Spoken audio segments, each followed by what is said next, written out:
Halo, selamat pagi Bapak Saudara. Selamat pagi. Saya kira ada diem-diem lagi ada takutnya kemarin ya. Begitu disapa kiranya jawab. Kalau orang sebelah kita kalau tidak jawab salam mungkin bisa ya. Jadi hari semangat, tetap semangat, jangan ini saya agak buruk di sini kalau melihatnya agak begitu jelas. Mohon maaf ya Saudara. Oke, mari kita bersama-sama akan berdoa terlebih dahulu. Kita akan menyiapkan diri kita untuk mereka kepada Tuhan Tuhan dan anak-anak akan mengajukan Bapak Ibu. Ya anak-anak, maju ke depan. Kita siap.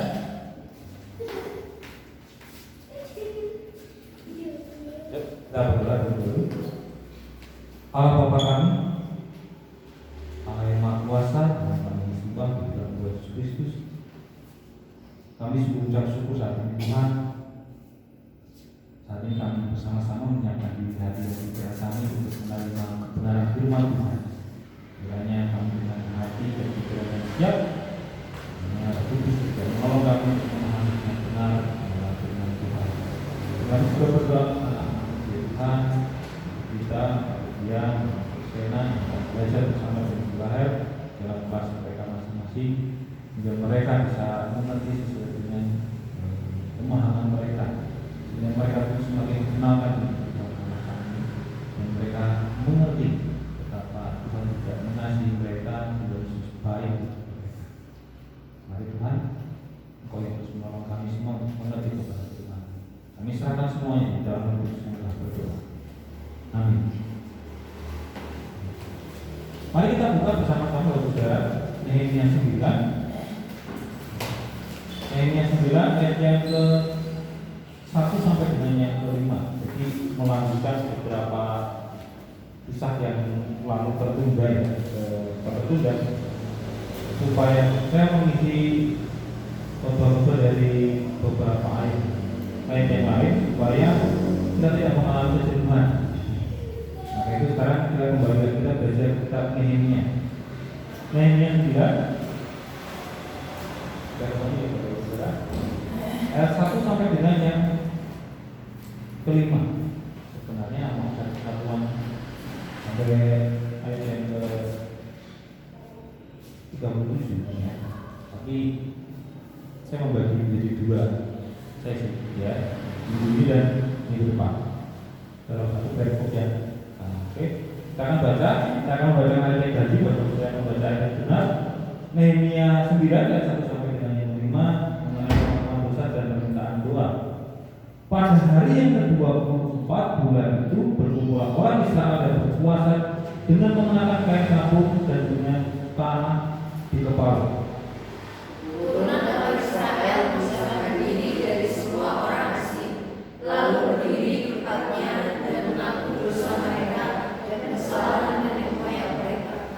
Sementara mereka berdiri di tempat, dibacakanlah bagian-bagian dari kitab Taurat Tuhan Allah mereka selama seperempat hari. Sedang seperempat hari lagi mereka mengucapkan pengakuan dan sujud menyembah kepada Tuhan Allah mereka. Di atas tangga tempat orang-orang Lewi berdirilah Yesua, Bani, Kadmiel, Sebania, Buni, Serebia, Bani, dan Benihani. Dengan suara yang nyaring mereka berseru kepada Tuhan Allah mereka. Dan berkata Yesua, Kadmiel, Bani, Hasabenia, Serbia, Hodia, Sebania, dan Petahia, orang-orang itu, bangunlah, pujilah Tuhan Allahmu dari selama-lamanya sampai selama-lamanya. Terpujilah namamu yang mulia, yang ditinggikan mengatasi segala puji dan hormat. Amin. Nah, Bapak Saudara, ini ceritanya tentang melanjutkan beberapa review kembali. Setelah selesai pembangunan tembok di Yerusalem dan kemarin dan sebelumnya kita telah belajar tentang perayaan Daud, dan ini 2 hari setelahnya. Jadi masih masa-masa mereka bersuka cita dengan menyelesaikan tembok. Kemudian mereka melanjutkan dengan pengakuan dosa dan doa. Nah, saya ada dua pertanyaan dua saja. Saya pilih dua pertanyaan.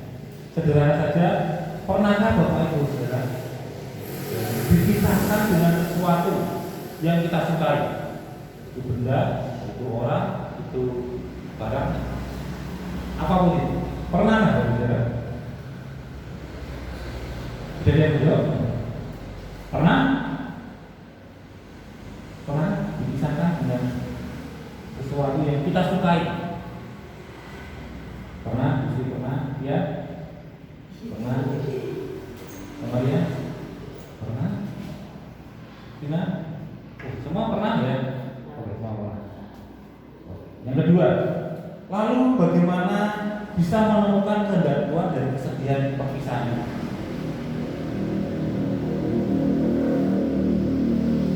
Kita pengalaman berbeda. Pernah berarti kan mengingat sesuatu ya?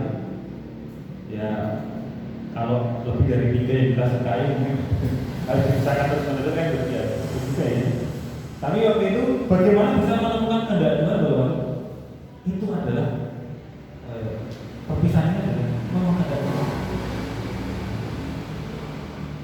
Ada yang menyampaikan saya berdoa 3 hari berturut-turut Pak, akhirnya iya. Mungkin ada seperti itu. Ada pengalaman yang disampaikan? Tidak ada? Silahkan direnungkan sendiri ya. Waktu itu gimana ya saya menemukan kehendak Tuhan? Atau bahkan sampai sekarang masih disesali, silahkan nanti dipergumulkan lagi dengan Tuhan. Yang jelas, bangsa Israel saat itu mereka menyelesaikan tembok Yerusalem, dan 2 hari mereka masih semangat dalam perayaan Natal. Mereka menyisakan 2 hari untuk menyatakan pengakuan dosa mereka.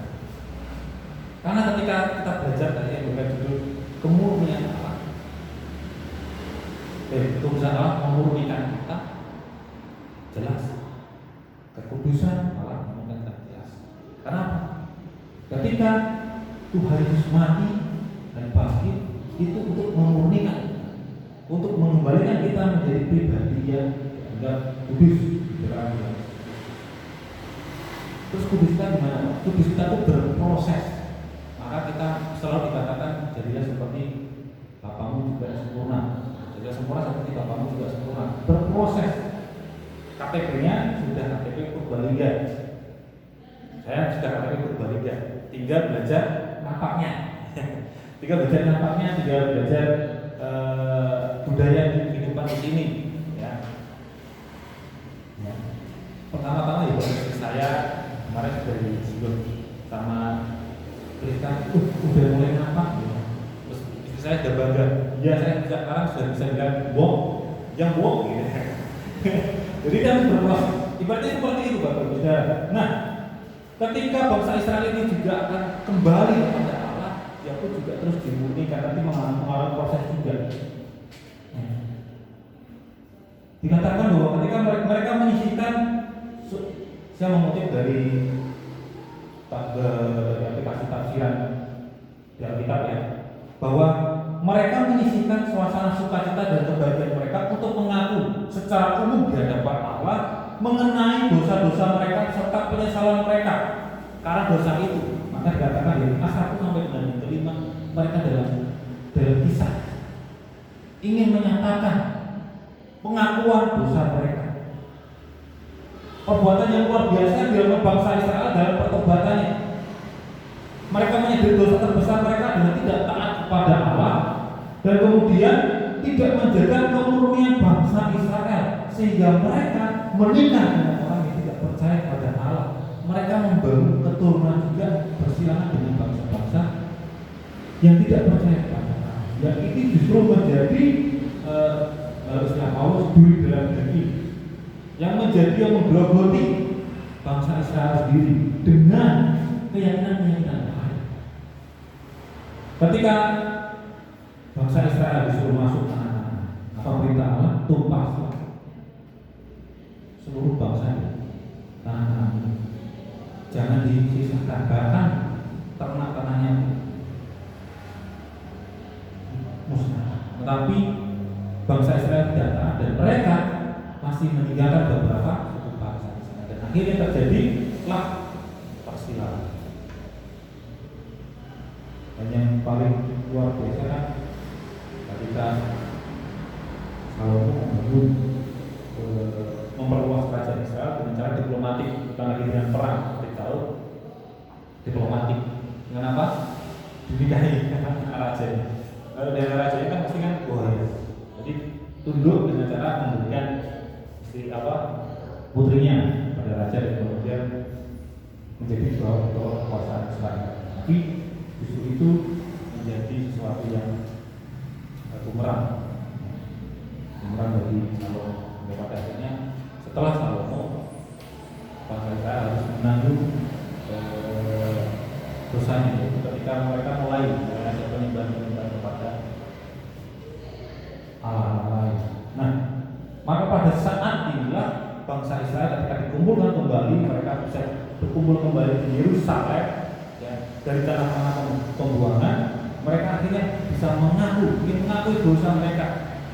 Di pembuangan setelah sekian tahun, mereka merasa kehidupan mereka sengsara, mereka asing di tanah mereka, di tanah orang, sehingga mereka merasa bahwa sepertinya Allah tidak peduli. Tapi ketika Allah menunjukkan kuasanya, menepati janjinya untuk mengumpulkan mereka kembali di tanah perjanjian di kota Yerusalem, mereka bisa melihat perbuatan Allah yang luar biasa. Maka mereka menunjukkan pertobatan itu. Bangsa yang Allah telah pilih kembali, mereka ingin menunjukkan bahwa saat ini kami kembali sepenuhnya kepada dunia Allah. Maka mereka membuat pernyataan, mereka membuat pengakuan dosa secara umum, tidak lagi ditutup-tutupi, tetapi mereka bersama-sama di dalam perayaan itu. Dikatakan di ayat kedua, keturunan Israel memisahkan diri dari semua orang asing lalu berdiri di tempatnya dan mengaku dosa mereka dan kesalahan nenek moyang mereka. Ini merupakan bentuk pertobatan yang luar biasa. Mereka berusaha mencari Allah dengan berpuasa dan merendahkan diri di hadapannya, mengaku kemiskinan rohani dan memisahkan diri dari segala yang tidak berkenan kepada Allah. Jadi mereka, saya membayangkan betapa harus begitu banyak haru tangis pada saat itu, karena ketika mereka bergerak diri dan memisahkan diri dari bukan keturunan Israel, berarti setidaknya saat itu kan kalau yang bapaknya orang Israel menyebutkan mereka harus berpisah untuk berkumpul kemudian menyatakan.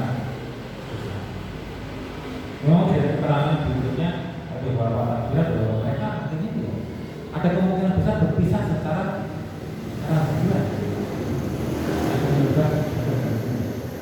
Tapi yang jelas mereka berusaha tidak memisahkan. Kecuali ya kalau kita mengerti bahwa keselamatan juga bagi bangsa-bangsa, orang yang sudah memiliki diri dibawa untuk menyembah Allah.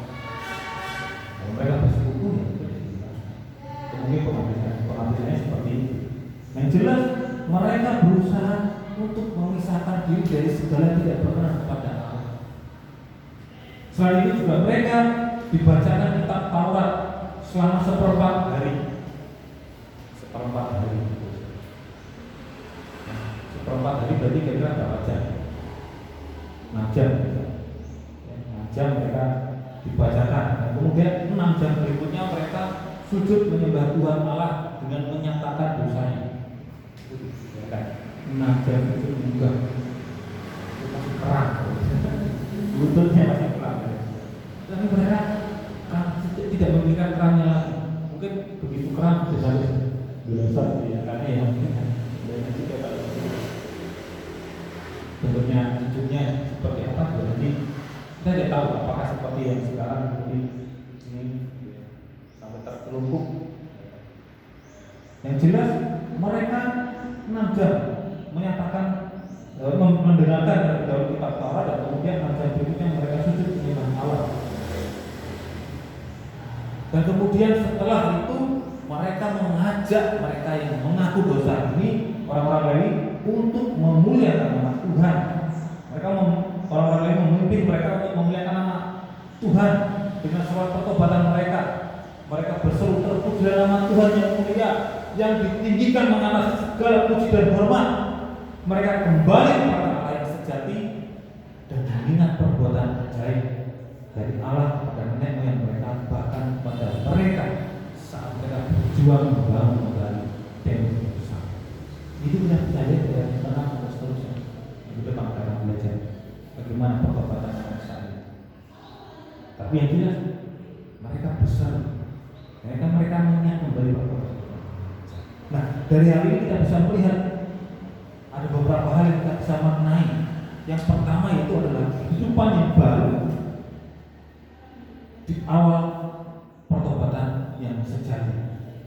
Bangsa Israel dalam pertobatan yang sejati, mereka mengenakan kain kapung dan menabuhkan tanah di atas kepala mereka. Kain kapung adalah pakaian yang dipakai untuk menunjukkan pertobatan atau menunjukkan suasana sedang berduka. Beberapa peristiwa kita baca ketika Daud, peristiwa Daud disinggung tentang dosanya oleh Nabi Nathan, kemudian disinggung melalui perumpamaan, kemudian setelah itu siapa orang itu? Nabi Nathan menjawab, engkau oleh Raja. Terus apa yang dilakukan Daud? Dia memoyangkan jubahnya dan kemudian mengangkat kain tabu. Bahkan ketika diberitahu bahwa anak yang dikandung daripada Batseba akan mati dari hasil dosa itu, dia juga melakukan hal itu. Itu pun juga pertobatan. Mereka memakai kain tabung yang digunakan ketika untuk menunjukkan pertobatan mereka dan duka cita mereka terhadap dosa mereka, karena mereka telah melenceng daripada apa yang telah Allah dari dalam kehidupan bangsa Israel. Bangsa Israel mengekspresikan pertobatan mereka dengan pakaian, dengan sikap yang nyata dengan menaruh tanah di atas kepala mereka. Mereka sadar telah melakukan banyak kesalahan di hadapan Allah. Mazmur 51 ayat 19, jiwa yang hancur karena penyesalan dosa adalah hal yang sangat berharga di mata Tuhan. Seperti ibaratnya para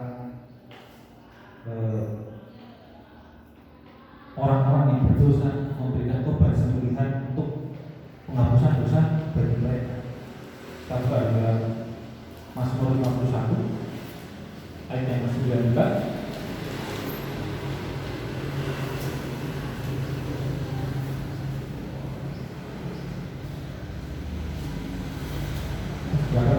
Mazmur 51 nomor 19, korban sembelihan kepada Allah ialah jiwa yang hancur, hati yang patah dan remuk, tidak akan kau pandang hina ya Allah. Di ayat sebelumnya dikatakan, sebab engkau tidak berkenan kepada korban sembelihan, sekiranya engkau persembahkan korban bakaran, engkau tidak akan menyembahnya. Maksudnya adalah ketika Allah tidak lagi menghendaki sebuah ritual saja, tetapi justru hati yang sesungguhnya. Tapi dikatakan bahwa hati, jiwa yang hancur. Jiwa yang hancur ini bukan sekedar patah hati karena ditinggal seseorang, bukan karena kita kehilangan seseorang, tetapi jiwa yang hancur yang dimaksudkan dari kitab Mazmur ini adalah jiwa ketika kita menyesali apa yang menjadi perbuatan dosa. Justru ketika kita penyesalan itulah menjadi korban sembelihan yang berkenan dan Allah. Maka dikatakan berikutnya tadi, hati yang patah dan kamu tidak akan memandang hina. Bahkan Allah tidak akan memandang hina. Oh, akhirnya kamu bertobat. Nah, tidak. Akhirnya setelah sekian lama menghilang, kamu kembali. Dasar tidak menghina, tetapi justru itu diterima Allah, peluk oleh Allah, sama seperti perumpamaan anak yang hilang, bapaknya melihat dari jauh dan kemudian dia berlari menuju anaknya dan dipeluknya. Padahal nanti hari itu seperti roti, orang gembel, akan habis makan ampas babi, karena untuk mengisi perutnya. Allah tetap mengasihi. Maka mari kita memiliki kehidupan yang baru. Ya, memiliki kehidupan yang baru. Kita sudah menyerahkan jiwa kita yang hancur karena kita menyesali segala perbuatan dosa kita. Maka saat ini kita tunjukkan penyesalan kita, pertobatan kita dengan sungguh-sungguh mengekspresikan melalui kehidupan kita, melalui sikap kita, sifat kita. Kita tunjukkan kepada Allah, bukan kepada manusia. Kalau manusia masih mungkin mengingat atau mungkin kalau kita katakan kalau Allah tidak pernah tidak kepada menyala sesuatu yang hancur. Mari kita tunjukkan kepada Allah penyesalan dan pertobatan kita. Kehidupan yang baru diawali dengan pertobatan yang sejati. Kita lakukan dari pertobatan. Yang kedua, Allah memurnikan kita dari dosa. Sejak semula berita yang diberikan pada bangsa Israel adalah saya tadi sudah sebut masuk dalam tanah perjanjian adalah menumpas segala keturunan yang ada di sana, bangsa Kanaan. Dari suku manapun ditumpas saat itu menurut kita supaya mereka masuk dengan keadaan yang murni. Itu kehendak Allah, namun bangsa Israel tidak lolos sepenuhnya sehingga mereka akhirnya terjadi percaya. Kemudian saat mereka dalam pembuangan juga mereka banyak melakukan pernikahan dengan bangsa lain yang tidak mengenal Allah. Karena apa? Ya situasinya mereka di lingkungan bangsa lain. Mungkin orang dari bangsa lain juga tertarik dengan bangsa Israel yang sedang dibuang itu, pada akhirnya terjadi istilahnya menjadi duta dengan bangsa lain, pernikahan dengan bangsa lain. Jadi mereka tidak lagi menguruskan bangsa lain. Namun ketika mereka melakukan pertobatan, mereka menyadarinya sebuah kesalahan sehingga mereka meninggalkan keturunan yang bukan dari Israel. Allah juga akan memurnikan dosa kita, memurnikan kita dari dosa. Dia akan menjauhkan kita dari hal-hal yang membuat kita menjauh daripada Allah. Mereka yang gila kerja sampai tidak bisa melakukan ibadah, persekutuan, bahkan tidak sempat berdoa. Mereka yang gila kerja pasti satu saat Tuhan akan ingatkan bahwa yang membutuhkan adalah aku, yang membutuhkan adalah Allah, bukan saudara pekerjaan. Pekerjaan itu adalah sarana bagaimana aku memberkati engkau. Itu yang dikehendaki Allah. Segala sesuatu yang berusaha mengalihkan kita kepada Allah, maka jangan kaget kalau hal itu akan disingkirkan daripada diri. Maka saya pernah tanya, pernah nggak hal yang kita suka, sangat kita sukai dan kemudian itu diambil, dipisahkan? Saya sangat suka sekali dengan bersepeda, sampai akhirnya bersepeda lupa gereja. Oh jangan salah. Kalau suatu saat nanti untuk disadarkan, kita sudah diperingatkan oleh saudara seniman, kemudian dipisahkan dari sepeda itu, ibaratnya seperti sinetron, wah beda mulu, nggak sama seperti itu. Tapi yang jelas adalah sesuatu yang kita sukai harus dihilangkan, dipisahkan.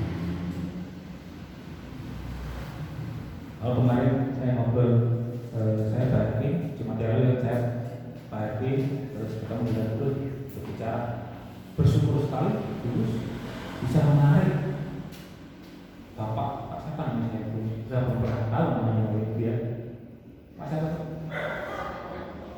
Pak Yanto. Haryanto, Pak Haryanto. Saya lupa namanya Pak itu sudah. Pak Haryanto bisa membawa Tuhan. Tapi kalau itu kemudian menjadi pasangan dan kemudian terus harus jalan, justru memisahkan kita dari Allah dan dosa. Terutama ini yang masih muda-muda, percayalah Tuhan memberikanmu yang sepadan itu bukan hanya sekedar sama-sama Kristen saja, tetapi juga imannya juga akan saling mengisi satu sama lain. Nah, oleh karena itu, mari kita bersama-sama terus memfokuskan diri kita kepada Allah. Hal-hal di sekitar kita itu untuk menolong Allah, untuk menolong kita mengenal Allah semakin lebih dekat lagi, bukan untuk terus mengalihkan pandangan kita, mengalihkan fokus kita kepada hal yang lain. Fokus kita kepada Allah. Kalau Sujiwo itu pernah bilang, harusnya mencintai pasangan itu. Saya kalau Sujiwo ya, karena ada bacaan juga. Mencintai pasangan itu seharusnya semakin kita mendekatkan diri kepada Tuhan. Karena apa? Karena Tuhan menciptakan pasangan kita untuk semakin mengenal Dia.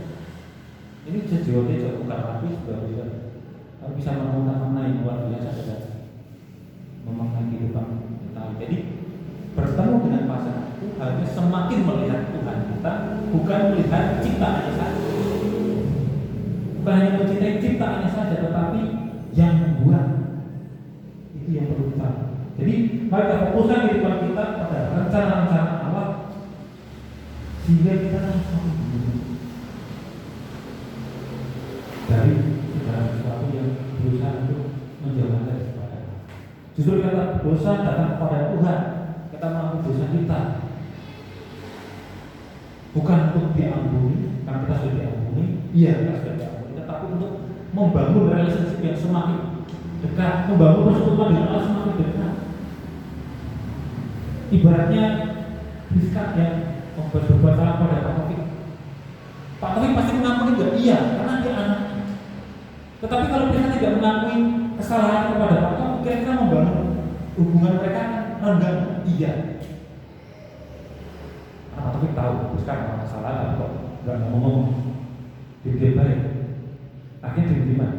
Akhirnya sering diterima, semakin nggak kenal. Tiba-tiba ada sesuatu yang besar, loh kok begitu ya? Loh kok begitu ya? Jadi pengakuan dosa kita itu bukan hanya sekedar ya, untuk meminta ampun, tentu harus mengampuni, tapi juga untuk membangun persekutuan dengan Tuhan itu semakin dekat. Kalau sejak hubungannya semakin dekat, nah mari kita harus fokuskan diri kita kepada Tuhan. Yang terakhir, kehidupan kita untuk memuliakan nama Allah. Bangsa Israel pada akhirnya membuat kesepakatan untuk tidak lari daripada hadapan Allah. Mereka sepakat untuk menaati firman Tuhan dan bertindak sesuai dengan hukum Allah. Itu di bagian hari setelah mereka mengucapkan dosa yang main mereka dan mereka mengakui apa yang itu perbuatan ajaib Allah. Ya, pada akhirnya mereka sepakat nanti pada akhirnya untuk mau melakukan sesuai dengan apa yang menjadi ketetapan Allah, apa yang menjadi hukum Allah. Mereka ingin memuliakan Allah dengan kehidupan mereka yang melakukan firman Tuhan. Maka bagi kita juga harus ada aksi yang nyata sama seperti bangsa Israel. Mereka bersepakat, mereka menyatakan bersama-sama dan kemudian saling menjaga satu dengan yang lain. Maka itu menjadi aksi yang nyata untuk memuliakan nama Allah. Maka mari kita hidup benar dan taat kepada Tuhan, setia kepada Tuhan sesuai dengan segala apa yang jadi kehendak Tuhan. Itu dengan nyata, dengan aksi yang jelas, aksi dalam kehidupan kita. Dan yang terutama yang kita bisa lakukan adalah sekedar melayani Tuhan. Apapun yang bisa kita kerjakan, melayani Tuhan. Kalau bangsa Israel memberikan penyembahan mereka dengan sujud kepada Allah, menanjak waktu masa pertobatan itu, mereka sujud mengenal penyembahan kepada Allah karena mereka yang terbaik. Maka firman Tuhan pada saat itu menyesal kehidupan mereka. Maka dalam Roma 12 ayat 14 pertama, karena itu saudara-saudara, demi kemurahan Allah, aku menasihatkan kamu supaya kamu mempersembahkan tubuhmu sebagai persembahan yang hidup, yang kudus, yang berkenan kepada Allah. Itulah ibadah yang sejati. Hidup kita itulah yang harus kita berikan kepada Tuhan untuk memuliakan Allah. Itu yang perlu kita lakukan dalam kehidupan kita. Kalau bangsa Israel tadi sudah memulai kesepakatan bahwa aku mau memuliakan nama Tuhan, maka kita juga mari. Sehingga ketika kita melihat peristiwa ini, bagaimana Allah mengingatkan bangsa Israel, bagaimana pertobatan Israel, kemudian Allah ingin memulihkan, karena Allah itu kudus. Yang bersama-sama dengan Allah adalah harus semuanya kudus. Maka ketika manusia dalam keadaan berdosa tidak bisa bersekutu dengan Allah. Tapi karena ada Yesus, pada akhirnya kita bisa berdoa kepada Allah. Zaman Israel dulu mereka selalu iman, tapi ketika di zaman kasih karunia dalam Yesus, kita bisa berdoa, memurnikan. Jadilah sempurna sama seperti Bapa kita yang sempurna. Itu yang diharapkan. Jadilah kudus. Terus bisa pribadi karena Allah kita kudus. Maka kekudusan Allah akan memurnikan.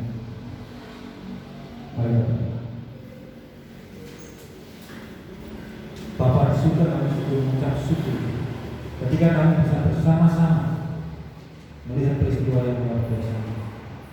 Kami melihat dan membayangkan bagaimana bangsa Israel menyesali perbuatan mereka yang tidak taat kepada. Mereka mengalami kesengsaraan ketika mereka hidup tidak taat kepada Allah. Tetapi kami mau taat bukan karena kami takut, ketakutan yang sesuatu yang mengerikan, tetapi karena kami merasa Tuhan sudah mengasihi kami. Kami karena mengucap syukur atas keselamatan yang Tuhan berikan, maka kami mau taat.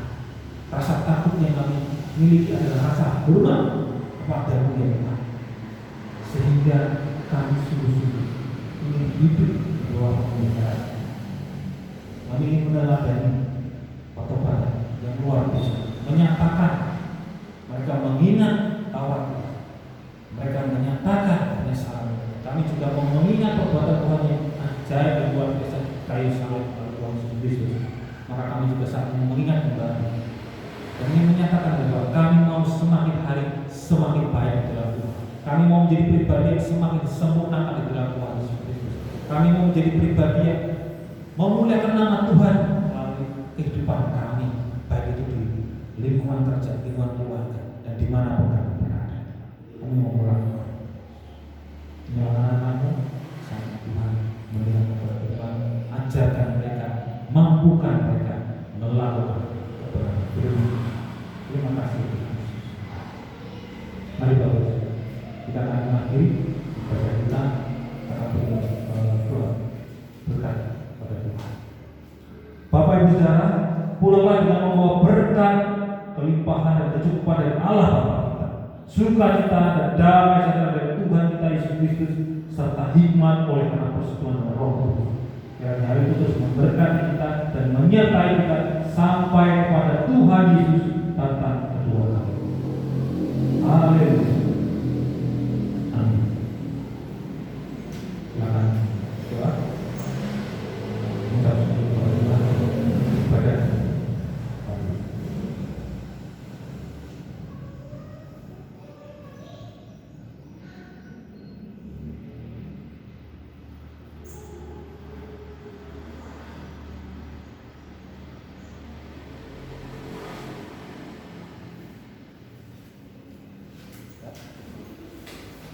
Selamat pagi, Tuhan Yesus memberkati kita semua.